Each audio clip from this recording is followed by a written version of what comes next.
I accidentally opened Instagram while ordering ingredients and saw a message from a stranger. Why are you tagging my husband in your posts? He's the father of my child.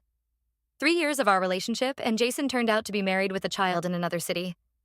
I silently took a screenshot, locked my phone, and continued mixing the batter for a wedding cake. When he came home and kissed me on the cheek, I smiled. He had no idea his double life had just collapsed. My hand automatically continued mixing the frosting for the cake that needed to be ready for tomorrow's wedding, but my brain seemed to shut down. 3 years. 3 damn years I'd been living with someone who had a whole other family. Jason walked into the kitchen, said he was terribly tired after his business trip, and asked what we were having for dinner. I told him I'd ordered his favorite pizza. He smiled, kissed the top of my head, and went to take a shower. I could hear the water running and thought, how many times had he showered in another house with another woman? How many times had he kissed his child goodnight, then called me and told me how much he missed me? I don't know how I made it through that evening. We ate pizza, watched some Netflix show I couldn't focus on, and he kept talking about his exhausting meetings while I nodded and smiled. At one point, his phone buzzed, and he quickly turned it face down. A reflex I'd seen countless times but never questioned. Now it made perfect sense. When we went to bed, he tried to initiate sex, but I faked a headache. The thought of his hands on me made my skin crawl. How could I have been so blind? So trusting? So stupid? Update. Hey everyone, thanks for your comments. Honestly, writing this felt like reliving that night. I can still smell the pizza and hear him rambling about his meetings. I kept thinking, how did I miss him flipping his phone face down? Tell me, could you pretend everything's fine if you found out something like this about your partner? Can't wait to read your stories in the comments. I met Jason at a farmer's market where I was selling my desserts. He was buying a cake for his niece. Now I realize it was probably his daughter. Jason was charming, with perfect features, kind eyes, and that smile that could melt even my multi-layered cakes. He took my number for orders, and a week later we were having dinner at a restaurant. My custom cake business was just developing. I worked around the clock, and Jason was supportive, or so I thought. He worked as a consultant for a large company, and constant business trips seemed a logical part of his job. Looking back, the signs were everywhere. He never showed me his office, took calls in another room, kept strange hours of absence. Then there were the frequent financial difficulties that led me to pay for most of our expenses, lending him money for urgent projects. Only now do I understand where it all went. When I asked about his family, he said he grew up in foster care and didn't keep in touch. Another lie, as I now realize. He never invited colleagues home, explaining it as professional ethics. I believed him. God, how naively I believed every word. Last Christmas, he disappeared for 3 days on an emergency client meeting. I spent the holiday alone, making cakes for other people's celebrations. When he returned, he brought me an expensive bracelet that I later discovered cost nearly $1,000. Now I wonder which account that came from, his wife's or mine. Every time he praised my independence or called me low maintenance for not questioning his absences, he was just reinforcing his perfect setup. He had the devoted wife and child in one city, and the successful independent girlfriend in another. I was convenient. My irregular work hours meant I didn't notice his absences, and my growing business meant I could support us financially when he needed to, between projects. Instead of making a scene right away, I decided to learn more. The next morning, when Jason left for work, I carefully checked the message from the stranger. Her name was Lauren, and her profile looked absolutely real. Photos with a child, a girl about 2 years old, with the same hazel green eyes as Jason. My heart sank when I saw wedding photos dated a year before we met. With trembling hands, I opened my laptop and started searching. Within 2 hours, I found everything. An address in Portland, 3 hours from our city. A LinkedIn profile where he was listed as a local office manager. Nothing like consulting. And even a record of their daughter Emma's birth. The most painful part? Their Instagram page was full of family photos from the very days when he told me he was working on an important project. Like a knife to the heart was a picture of them standing as a family in front of a new house with the caption, "Finally bought our dream home thanks to Jason's promotion." I suddenly remembered giving him $25,000 3 months ago for a startup investment. Oh my God, this fool used my money for the down payment on their family home. That night, when Jason returned home, I cooked his favorite meal and even opened wine. He smiled. "What are we celebrating?"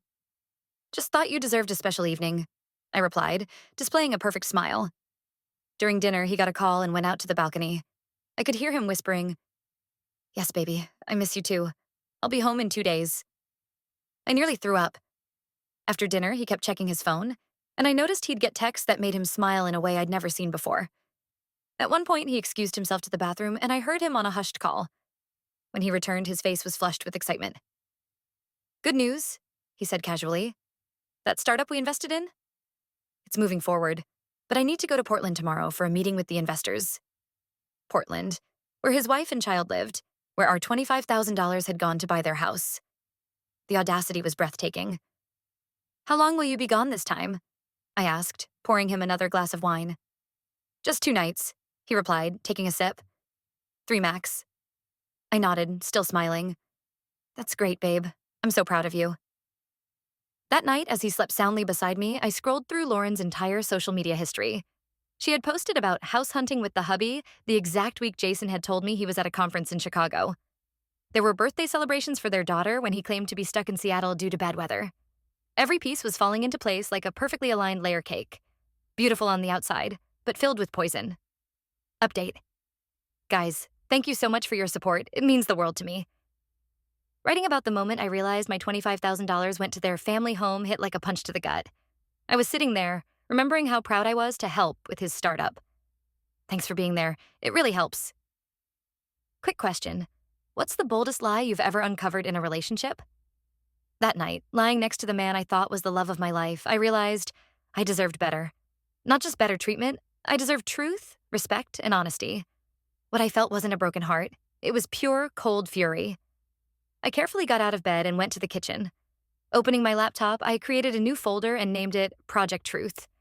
In it, I began methodically documenting everything. Screenshots, photos, dates of supposed business trips that coincided with family photos from his other life, sums of money I had given him. I even created an Excel spreadsheet showing how much he had borrowed from me over the past 3 years, almost $85,000. Money I earned baking cakes until 4 a.m., delivering orders in snow and rain, denying myself vacations.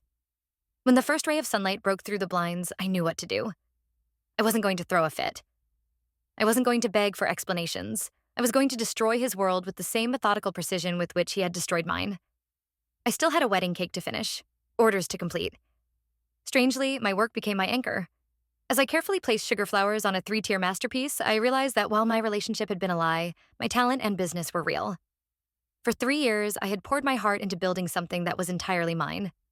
Jason might have taken my money and trust, but he couldn't take my skill or determination. That morning, I made 3 calls, to my bank, to a lawyer, and to a private investigator. By noon, I had canceled all joint accounts, documented all loans, and started the process of tracking Jason's financial movements. The lawyer confirmed what I suspected. I had a solid case for fraud. As I boxed up the wedding cake for delivery, I felt something I hadn't expected. Not just anger or sadness, but a strange sense of clarity. Like waking up from a long, confusing dream to find the world suddenly in sharp focus. I wasn't a victim. I was a woman about to take back control. Step 1. Documentation. I saved all evidence of his double life, including bank statements showing how my money flowed into his real family's mortgage account. I ordered a credit report and discovered he had opened a credit card in my name. Classic identity theft. I contacted a lawyer who confirmed I had grounds for a lawsuit. Step 2. I reached out to Lauren. After initial distrust and exchange of evidence, we had a video call where I showed her all our photos together. Our home, his things in my apartment. Her face went pale when she realized the truth. "He said he was visiting clients," she whispered. It turned out Jason had lied to her too, saying he was consulting clients in our city while actually living a double life with me. We cried, and then started laughing, hysterically, bitterly, but with relief. At the end of the conversation, Lauren said, "Let's surprise him." Step 3. Implementing the plan. For the next week, I behaved completely normally. I even ordered a special cake, his favorite chocolate one, for the weekend when he said he'd be home. "Let's have a small party," I suggested. "We can invite your colleagues. I'll finally meet them." He nervously agreed, saying he could bring a couple of people. On the day of the party, I outdid myself. Decorated the apartment, prepared snacks, opened champagne. Jason looked tense but tried to smile. The doorbell rang. "Will you get that?" I asked, smiling innocently. He opened the door and his face contorted in horror. Lauren stood on the threshold with their daughter in her arms, along with 2 of Jason's actual colleagues we had tracked down and invited. "Surprise, honey," I said, approaching the door. "Meet Lauren. Oh, wait, you already know each other. She's your wife. And this, I understand, is your daughter, Emma." His face turned as white as the flour I use for my cakes. How, what's happening?" he mumbled. What's happening is your game is over, I replied calmly as his colleagues watched with open mouths. We know everything. All your lies, all the stolen money. And by the way, about the money, I filed a police report for identity theft. I handed him a folder. Here's a copy of the report, as well as a fraud lawsuit for $85,000. Exactly how much you took from me over the years. Oh, and a copy of all this is already with your management. He started making excuses, begging, saying he loved us both, that he got confused. Lauren coldly interrupted him. Your things are already on the street. The locks are changed. Don't come back. One of his colleagues cleared his throat. Jason, I'm afraid we'll have to discuss your position in the company. Using corporate resources for personal purposes is a serious violation. I looked at the cake I had prepared for the occasion. It said, Congratulations on being exposed. I cut a piece and handed it to little Emma, who was watching everyone with big, innocent eyes. Want some cake, sweetie?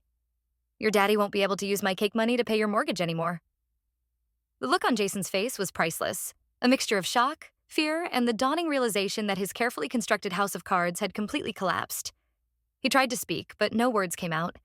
His colleagues were on their phones, already calling HR. Lauren was showing him divorce papers she'd had prepared. When did you? He finally stammered, looking between us. Amazing what women can accomplish when they compare notes, isn't it? I said, taking a sip of champagne. Oh, and those trips to Portland for your startup investment meetings? I have receipts for every hotel stay, every dinner, all matched with Lauren's Instagram posts of your family nights at home. Quite the paper trail you left. As security from his company arrived to escort him out, turned out corporate fraud was taken very seriously, Jason made one last desperate plea. Kate, please, I can explain everything. I was going to tell you, I swear. I was just waiting for the right time. I laughed, genuinely laughed. The right time was 3 years ago, before you started living a double life. The right time was before you took $85,000 from me to build a house with your wife. The right time was before you committed identity theft. I stepped closer, lowering my voice. But don't worry, you'll have plenty of time to think about timing while dealing with criminal charges. As he was led away, I turned to his now former colleagues and Lauren. Well, who wants cake? It's been 2 years since that night of revelations, as Lauren and I now call it. My business is thriving. I opened my own bakery in the center of town, specializing in cakes for new beginnings, divorces, relocations, career changes. The story of how I uncovered Jason's double life spread through social media and brought me unexpected fame. Modern Woman magazine even published my story under the headline, Sweet Revenge, How a Baker Exposed a Fraudster Living a Double Life. As for Jason, his life fell apart like a poorly baked sponge cake. He lost his job, was convicted of identity theft and financial fraud. Last I heard, he's working at a car wash in a small town and paying child support to Lauren by court order. He tried to contact me through mutual acquaintances, asking for forgiveness, saying he realized his mistakes. I sent him a cake shaped like a hand with the middle finger raised and a note. Hope this is a clear enough answer. The most unexpected twist to this story is my friendship with Lauren. We started as allies against a common enemy, but over time discovered we had a lot in common. Now she works as a manager in my bakery, and her daughter Emma, now 4, thinks I'm the best auntie in the world. Sometimes Lauren and I sit after closing, drink wine, and laugh about how ridiculously everything turned out.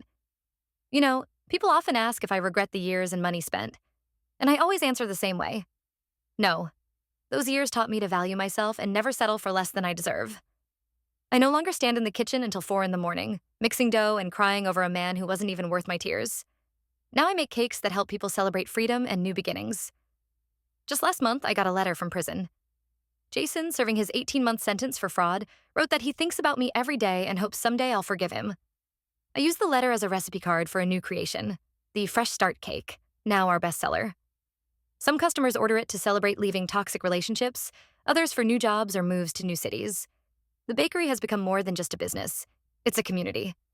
We hold monthly liberation celebrations where women and some men share stories of breaking free from toxic relationships. Lauren leads these meetings, her psychology degree finally being put to good use. If you ever feel something's wrong in your relationship, trust that feeling. Gather the facts, find support, and remember, you deserve the truth. And yes, sometimes the best revenge isn't a dramatic scene, but the quiet, methodical destruction of the lies on which another person built their life. And then, building yours anew. Only better. What do you think? Should I send him another cake with the anniversary of his exposure? Final update. Writing the last part felt like closing a huge chapter of my life. Thank you for sticking with me. Your comments are like a warm blanket on a cold day. Funny thing, while writing about the middle finger cake, I remembered almost ruining it from laughing so hard. I'm baking for a liberation party at the bakery now, thinking how life can surprise you. Now tell me, what cake would you send your Jason, and what would it say? Drop your creative ideas in the comments.